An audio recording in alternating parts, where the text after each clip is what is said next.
Hi everybody, I'm Luke Hector from the Broken Meeple. If you like what you see, please remember to thumb up the video, consider subscribing to the channel, maybe help me out on the Patreon just so I can get more of these review copies for you to review, but mainly just leave a comment on the video, let me know your thoughts on Gutenberg, Portal games, what I've done in the video, anything really. I'd like to hear from you and I'll get on with the video in just a second, but first, quick word from the sponsor. As a fellow gamer, you'll understand this is unacceptable. The solution? Head down to my new sponsor, KIENDA.co.uk. KIENDA stocks many of the hot new releases as well as some old hidden gems. Free delivery on orders over £30, further discounts on bulk purchases, and even 5% of your spending refunded back to you as points to be used for further discounts down the line. If you use the referral link in the description below and sign up for a new account, you'll get 5% discount on your first order over £60. So let's make gaps in your collection a thing of the past. Get down to KIENDA and start saving today. Thank you for listening and enjoy the rest of the video. Get on with it. Thank you to KIENDA, but mainly thank you to Portal Games for actually giving me a review copy of Gutenberg to have a look at. So Gutenberg was a game that I tried demo-wise in Essen last year. I could have played a full game, but I thought the thing I hate about Essen demo-wise is that some publishers always want to do 3-hour, like 2 to 3 hour full games of games there. And it's like, well, no, I just want to get an idea of your game, not play the entire thing. It's just wasting time. But then Gutenberg allowed us to do a couple of rounds, and that was all I needed. And at the time, I was not that overwhelmed by the game. I was kind of like, well, it's there, but I need to try it a little bit more, maybe play it a few more times. But it didn't bowl me over at that point. So I thought, well, alright, let's give it a shot now. A few months have passed, you know, and we'll see how tastes and things have changed. So Gutenberg is basically a engine builder game where you're running a printing press, and players will select what actions they want to do and what priority at the start of a round, and then you play through the various actions on the board in order from the top to the bottom in the order of initiative. We'll get onto that in a second. But what you are essentially doing is you are collecting cards which allow you to, which give you like the order you need to fulfill. You then get the inks in order to do said order, you get some specialities, you get some gears, and essentially you're building yourself up to be able to print a lot of these orders and do more and more of them as the game goes on. And of course, the person with the most victory points will win. Of course! You can pretty much stop after I said you are running a printing press in regards to theme. Yeah, this game really does not care about the theme. Yes, you've got a nice picture. Yes, you've got this like sort of rustic artwork of a printing press table. That is about as far as the theme goes, because you'll quickly realize this is a very dry engine builder game, like pure Euro fare. But essentially what the crux of it mainly revolves around is this initiative board here. So everybody has got a bunch of cubes, and you know, component wise it's great that you get these little tuck boxes to store your components in, you know, quite handy actually. But everybody's got a bunch of these little black cubes behind their screen, and your screen will be here and you'll have this board sort of behind.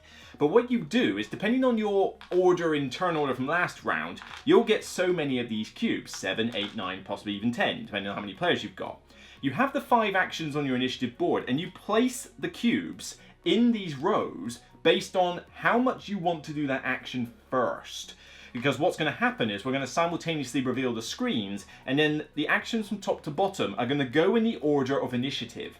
So if you've got, say, 3 cubes in the top action and everyone else has only got 2 or 1, you'll go first. You get first dibs. Because a lot of this board basically has stuff for you to take, like different cards, different specialities, different gears, and it's a case of, well, I really need that selection of inks first. So maybe I'll put a lot of cubes in the ink one, but then how many do I put in there? Do I put in just a few? Is anybody else going to go mad for the inks? Can I afford to not go first there? But then am I sacrificing someone else? Because you have to use 1 cube in order to do an action period. And trust me, until the end of the game, you're going to want to do pretty much every action you can get. But you're always thinking about what the other players are likely to go for. Like, what are they really going for? Is he more interested in getting another gear right now? Well, I don't particularly care about that. You know what? 1 cube in gear, and that will do me. But it's a very tense affair, and it is definitely the highlight of the game. You know, trying to decide, ooh, where am I going to put these cubes? It's very tense. But once you've revealed and these cubes are done, you go in the initiative order for every single action, collecting what you need, and then eventually running your orders. So if I can find the orders, wherever they go, because it's always a bit of a mission. There you go. you've got the orders tell you what types you need and what inks in that you need. So you've got refinements at the bottom, which essentially give you inks and specialities, which tell you how much fame points you can get. But then there's also cards that get you, tell you what types you need. And the types are these somewhat flamboyant components here. These little wooden, little blocks with the letters etched onto them. They look cool. Bit unnecessary. I mean, given how dry the game is with the theme, it's like you didn't really need to go that far with the component, but you know what? I'm not going to complain if something's overproduced. But basically it's a case of get the letters, then maybe get the inks and the specialities, depending if you want to make the order better or worse. The types, the letters, are the first thing you need and the mandatory thing you need. So that's essentially how the game works. You play for over 6 rounds, and you'll mainly score points as you go through the game. The fame will be tracked around the board, but there are also these patronage cards that you can get, which basically have an objective for you to aim for, like have your speciality in like hammering or whatever it is up at max, and have 2 blue inks at the time, in which case you can grab it and it's worth 8 points. You get some points for money as well, so money is used to buy more of these type keys, and they get progressively more expensive, so you got to think about, which letters do I really want more. You only have vowels, and you're not spelling words or anything. This isn't like what's that game called, Paperback, or anything like that. You haven't got to spell words, it's just they give you the vowels, and that's basically it. You've just got to imagine, I guess, that you're running a printing press. But the game itself is pretty smooth in how it operates. I mean, you essentially do the cubes, reveal, and then just go through the actions one by one, and it's mainly just selecting cards. It is a very smooth, elegant game, but where things start to drop a bit is more the length and kind of the fun factor as well, because this is a fairly light engine builder game. You've just got to basically get what's on the cards. It's like, oh, I need inks and I need specialities and those keys. Right, fine, go get them, and then it's just a case of try and do it before the other players beat you to a particular card in that. There's not a huge amount of extra brain power that's needed beyond the whole initiative thing, and so this game goes on for 6 rounds, and I feel like that's 1 round too long. By the time I get to round 5, I kind of feel like I'm done, because each round is very much rinse repeat. Nothing changes. Apart from the patronage cards opening on round 3, that's pretty much it. You're doing the exact same thing. Do the initiative, get those various things, run some orders. Next round, do the initiative thing, get some stuff and run the orders. Rinse repeat, 6 rounds. By the time you get to round 5, you're kind of, you know what?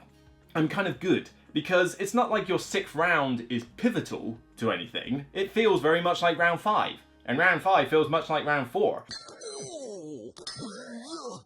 Well, that was pointless. Really, apart from maybe the first round, because you don't really have much in your thing at the time, the later rounds are kind of they just blur together, really. And this is compounded when you play with more players.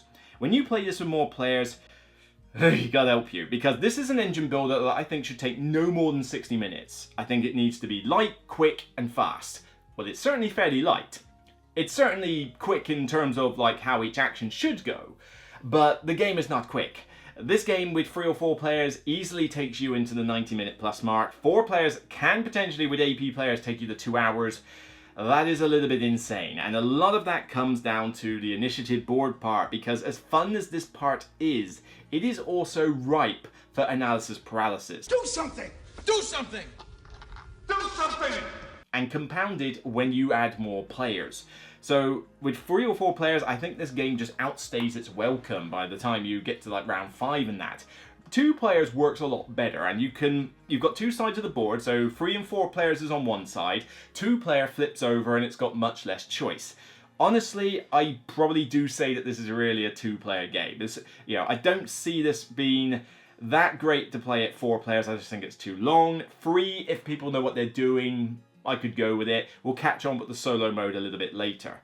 But it just seems that a little bit lengthy. The other problem I have is with some of these components. Now, I don't expect, the price tag, well, actually, no, I do kind of expect it. The price tag for this game is not cheap. I mean, you're talking mid-40s here, mid-45 quid for this. Now, I like the tuck boxes. They're all cool. It's a good way to store the components. I didn't desperately need them, but I'm glad they're in there, so you know what? I'll take them. The gears themselves are fine. They don't really do a lot for me in the game. Essentially what you do is you put them on your board here one at a time, and then what happens is, as you get more gears, at the start of the round, you turn the gear another segment, and they represent little abilities that you can trigger. But they're mainly just things like get a letter for slightly cheaper, get another ink, turn one ink into 2 different inks, get points for using orders with yellow inks this game. You know, they're nice, they're a cool thing to have. They're a bit of an analysis paralysis nightmare, though, for people to work out. So hang on, that gear is going to turn that way, which means that gear turns that way, which means that gear turns that way, which means I'll have these bonuses left. Oh no, I've gone cross-eyed. Just get on with it, mate. But component-wise, there are a few things that really annoy me with this game. Firstly, these boards.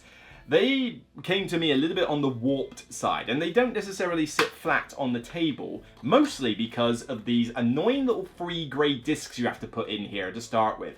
These are not in the board to begin with. You have to pretty much break your fingers to put in these free little notches here in this board before you get going. And you've got to do that 4 times, break your thumb to get them in. They won't be flush, so your board is never going to sit perfectly flat.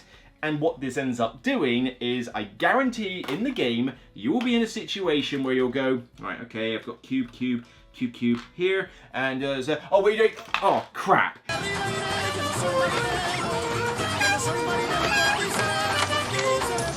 You know, and then suddenly you've either knocked the board or you've jostled it upwards so that the cubes fall through it.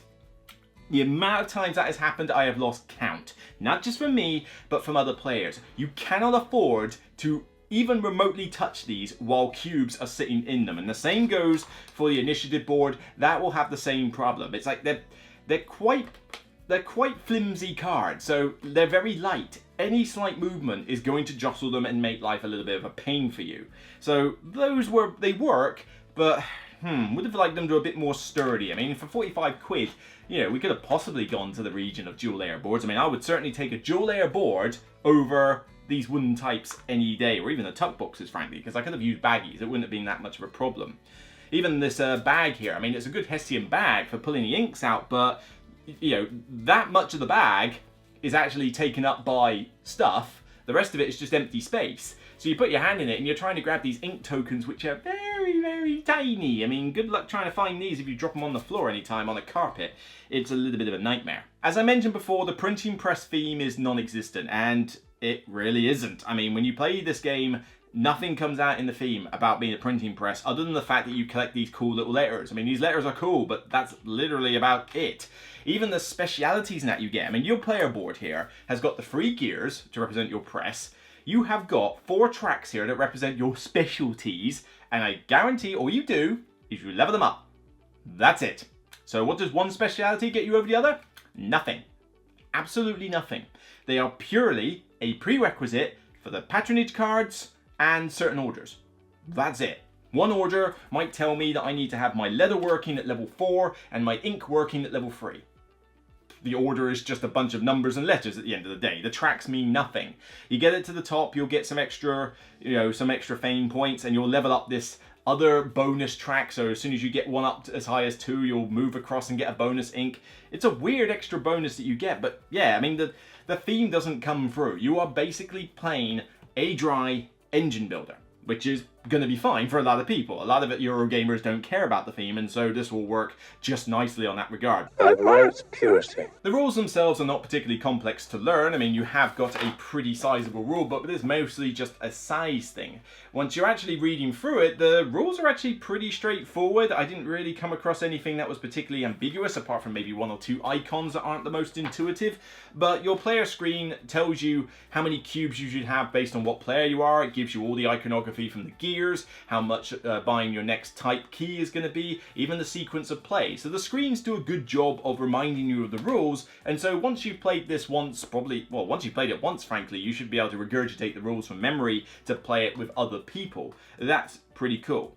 Variety and replay value is a little lacking though, because a lot of these gears kind of duplicate each other. Like this one allows you to buy O's for less and get more points when you use an O, whereas this one allows you to get A's for cheaper and get points for using an A. I mean, that's about as much replay value as the gears have. There's not a huge amount of different gears here. It's mainly about, I would say, 3-4 types maximum of different abilities, and it's basically just rinse repeat, just change one speciality for another or one color ink for another. That's pretty much all the gears do. The orders blend together. I mean, they're just drawn out of a deck. There's nothing particularly different about, which ones come out in the game is not going to fundamentally change things. Even the patronage cards are basically just get 2 things and you get more points. It's not like you have a huge amount of ways to differentiate yourself each game, not even from other players, frankly. Now, you do have a couple of little things. You do have the, the player powers that you can have. So you can start with an asymmetric player power with one of these characters. They're cool to use. I mean, you don't want to use them in your first game. I do not recommend that. But once you've got 1 or 2 games under your belt, or people are confident, you can throw these in and they're fine. They don't really change up the game to a drastic level, but they're nice to have if you want to introduce that little bit of, like I say, extra replay value. So what about the solo mode? Does that elevate things a bit? To an extent, kind of yes, actually. The solo mode is pretty smooth and easy to operate. Essentially what you have is a bunch of command cards for an Automna player. They set up a board with a few initiative markers, and what happens is after you've done your planning with your initiative board, you essentially draw the top card of this deck, and it tells you where to rearrange the markers slightly. Like, take a marker from this action and put it on this action, and there'll be certain criteria for tiebreakers in that. It will also potentially mention whether they're going to take a patronage card or take inks and that. But it's an interesting little solo mode because it basically does emulate another player, really, with the slight exception that a player will probably have a reason to go to a spot and you might be able to figure that out, whereas this, it's entirely random. I mean, you have no idea what the Automna card is going to do in terms of action, so it's literally a case of put your markers down and just hope for the best, really. However, that's kind of the same feeling I get in a 4-player game of this, to be honest, because it's alright trying to think, oh, I wonder what you're going to do. Yeah, you're probably going to do this. Yeah, try doing that for 3 other opponents. It's pretty chaotic in 4-player as it is, so the solo mode is essentially emulating that element of chaos. And then all you do is you play through the game as normal and you're trying to score a certain amount of points and you rank and see how well you've done. It's not a solo mode that I think is going to blow people away. I don't think it's going to be the reason people buy the game, but it is there. It functions fine, and if you're into, like, beat your own score and you don't mind the slight randomness to it, the solo mode works fine. It's just nothing to really write home about. So Gutenberg for me is fine. It functions, but it doesn't have that spark to keep me coming back. It's super dry. It doesn't have a lot of replay value to it. Some of the components do drive me a bit nuts, but I can get over that point. The solo mode is fine, it works, it's just, again, it's pretty random, it doesn't necessarily draw me back in. Mainly the problem is, A, the lack of theme combined with the fact that the game just takes a while. 90 to 2 hours that this game can take. It even says in the box, 60 to 120 minutes. That is not me being slow, which I'm sure some of you are quoting. No, that is how long the game takes. It's too long. I'm done by round 5, possibly even round 4. I can play Splendor in 30 minutes. A themeless engine builder. Splendor in less than 30 minutes with 4 players. Even, I mean, Granna made this game originally, Portal's just redistributing it, but from Portal's lineup, Empires of the North. You want me to play an engine builder for 90 minutes? I'm going to pull out Empires of the North every single time because it's more fun, more varied, even in some ways more thematic. It's a lot better a game. So this one I think is just going to fly under the radar, really. I mean, I've seen some reviewers, Tom Basso and a few others included, give this like 9s out of 10s. I don't get it. I'm just not seeing it. I think that there's more stuff on the market that is just quicker and easier and even cheaper to deal with. This is just another engine builder. It's another Euro. The fun aspect of it, I would admit, is this. I do love this initiative part. I do admit the rules are very elegant. It did not take me long to learn and teach this game, so it is something that's accessible to a lot of people. And, there is some fulfillment in getting a lot of these orders fulfilled in some of the later rounds when you can do multiple at the same time. But that wears out after a while and it just lacks staying power. I think this one's just going to fly under the radar for the majority of people, quickly be forgotten, and for me, I'll just move on with Empires of the North, really. I mean, that is a, 9 out of 10, 10 out of 10 game for me. Gutenberg ranks at a 5 out of 10 for me. It's average. It's average. It's not bad. It's not particularly good either. It's just functions as a Euro game. You cut me deep, Shrek. You cut me real deep just now. So that's it for me on this episode of The Broken Meeple. If you like what you see, then give the video a thumbs up. Let me know your thoughts in the comments. Do you agree with me, or are you a complete opposite? Do you think this is a fantastic game? As I say, let me know your thoughts either way, because people need to get multiple opinions, as you well know. Until next time, you can check out more content on the channel, including a recent review that I did for Perseverance, the big giant Mind Clash box of all things. But also you can check out a recent review I did for Merchants of the Dark Road from Elf Creek Games. Until next time, remember as always, regardless of what you're printing these days, it's still only a game. Bye for now.